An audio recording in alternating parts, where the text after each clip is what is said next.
Xin chào các bạn. Chào mừng các bạn đã quay trở lại kênh Sống ở Phú Yên. Hôm nay mời các bạn thưởng thức với mình món cá mương tẩm bột chiên giòn. Đây là một loại cá mương đặc sản của Phú Yên các bạn ạ. Cá mương sông Ngân Sơn các bạn nhá. Cuối tháng 11 âm lịch, thời tiết ở Phú Yên có những con nước mùa mưa thì cá mương này sẽ rất là béo và xương rất là mềm. Người ta gọi là nước bạc đó các bạn ạ.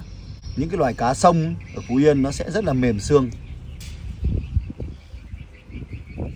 Mình bỏ cái ruột của nó đi các bạn. Ai không thích ăn đầu thì cũng bỏ luôn cả phần đầu. Sau khi mình làm xong, mình tẩm ướp cho một chút bột nghệ,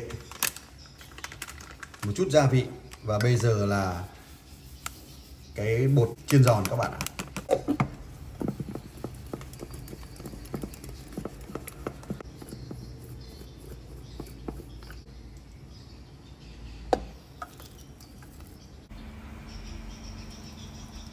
Cho một chút dầu.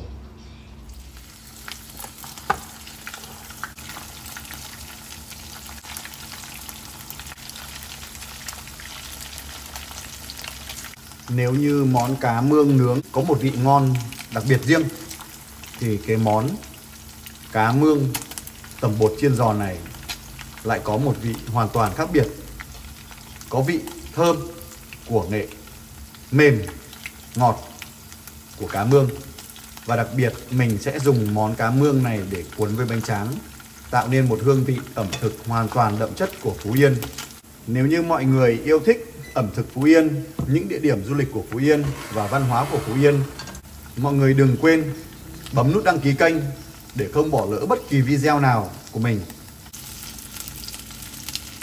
So với món cá mương nướng và cá mương chiên như mình đang làm, nó giòn tan, không có xương và các em nhỏ hoàn toàn có thể ăn được món này một cách thoải mái.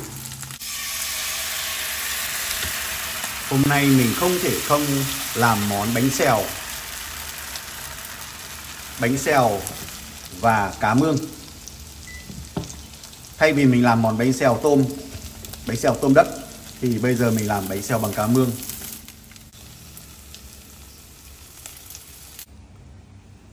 Mình đã hoàn thành xong món cá mương chiên, bánh xèo cá mương. Và đây là tất cả nguyên liệu để mình làm món cuốn nổi tiếng của Phú Yên. Với nguyên liệu là cá mương, bánh xèo cá mương. Xin mời tất cả các bạn thưởng thức món cuốn với mình. Và mình hy vọng rằng tất cả mọi người đều có thể làm được cái món này một cách hoàn hảo. Và xin cảm ơn cô Vân Đinh đã cho mình cá mương để mình làm hoàn thiện được món ăn này. Các bạn xem video